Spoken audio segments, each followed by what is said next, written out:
Guys, what's up and welcome back to my channel. So today we're gonna talk about TikTok again for like the billionth time, but truly we are living in a cursed timeline and I can't underline how much today's video exacerbates my wanting to move to another planet. So if anyone's leaving and you have an extra couple spaces in your ship, I would like to come. I will pay you whatever you want to leave.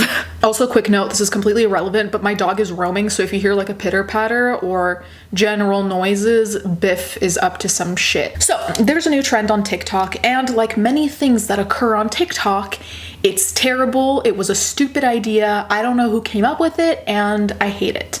As much as I love funny TikTok, there's also a lot of negative on there. TikTok Holocaust trend is hurtful and offensive, says Auschwitz Memorial. You know something severely fucked up has occurred when the Auschwitz Memorial has to comment on TikTok, and not only on TikTok, the Holocaust trend. There are no words. There truly are no words.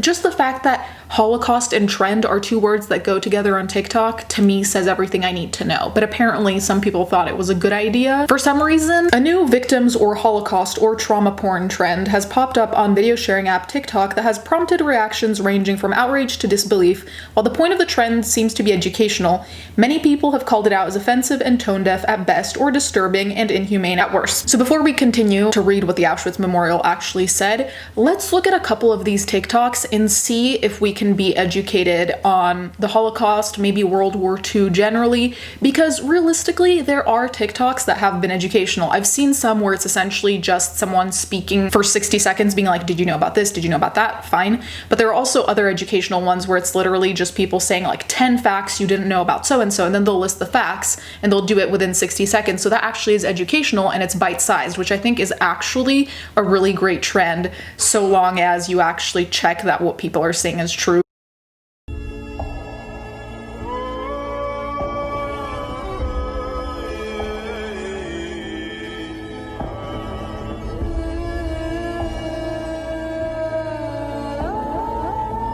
In most religions I'm aware of, isn't God supposed to be all-knowing? So when you get to heaven, wouldn't he already know how you died? Like, I don't think he'd be like, oh, like, what the fuck happened to you? Which is already a strange concept to begin a TikTok by doing a point of view like you're dead. But then also this TikTok confused me since the moment I saw it, because I was like, okay, so God or whoever says, I'm sorry, and then the person's like, thank you? Thank you for what? Condolences for your terrible death in the gas chamber?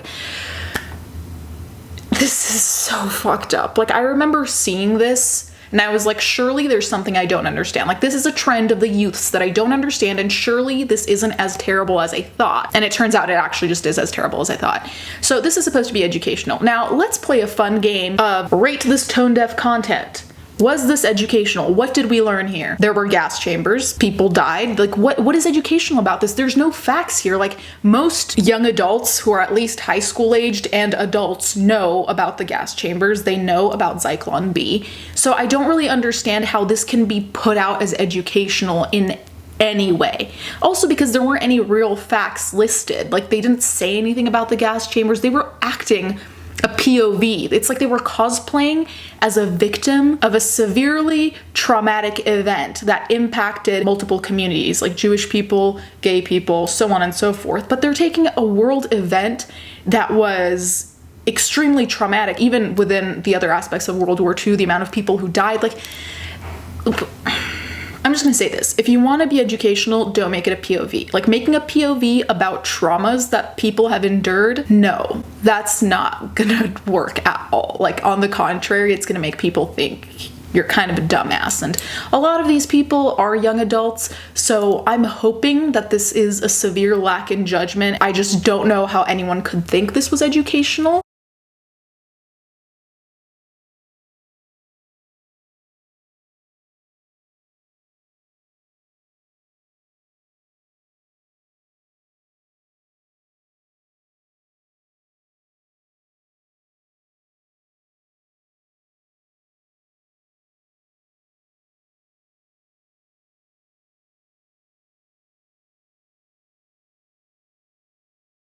I have to say there's something truly dystopian about living in a world where via my phone, on an app that's potentially getting banned, I can see young adults doing their makeup to look emaciated or sickly, to record themselves pretending to be a victim of the Holocaust, to invent a story, a narrative based on what we know historically of what happened to them. So like this whole concept of even having 21 Pilots playing when you're talking about how you died in the gas chambers, holding your mother's hand, and you even have a Star of David in it. Again, I don't see any educational value here, because if you were doing like a slideshow presentation with pictures of an actual victim and talking about what happened to them, an account of what happened to them, or someone who survived and an account of what they saw, that's a different story, because that's like a slideshow. That's not acting out someone who's about to endure severe trauma or their own death. It's really saddening to me that in 2020 I have to sit down and be like, hey, don't cosplay the Holocaust. Please, for the love of God, don't do that.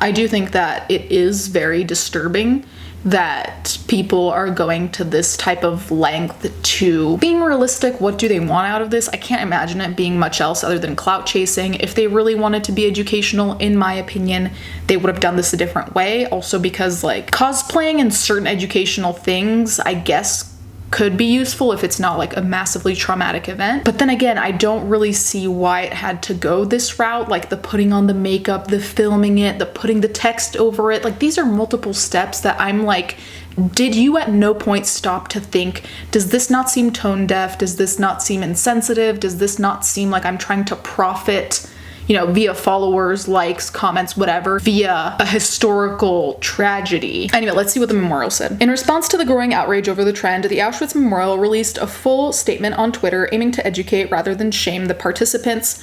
The victims trend on TikTok can be hurtful and offensive. Some videos are dangerously close or already beyond the border of trivialization of history, writes the museum.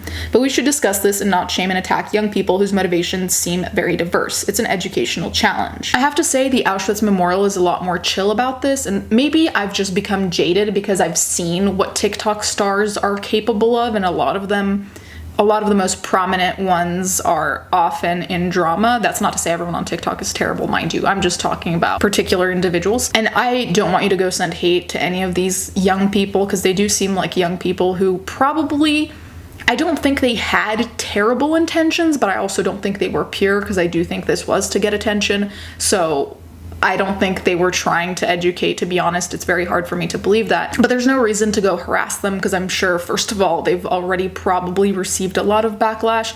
And aside from that, if anything, at least now they have had their eyes opened as to why this is just not the way to go about educating people. If you're gonna educate people about something, I also don't think it's appropriate to have a Holocaust trend, because that doesn't sound like education. Calling something a trend automatically kind of implies that it's something that's popular now and it's gonna die down and then it won't matter again, because that's really what happens with trends. If we talk about fashion and things like that, it's not something that stays forever and is something that we talk about with seriousness, at least not in my mind. Maybe I'm incorrect about that. And trends are also about patterns and everything, but when we talk about TikTok trends, I don't really think of having a deep, meaningful conversation about something. Even that to me seems off, but you guys can let me know what you think in the comments down below. Thank you guys so much for watching. Thank you to my patrons as always. Let's get right into the fan art.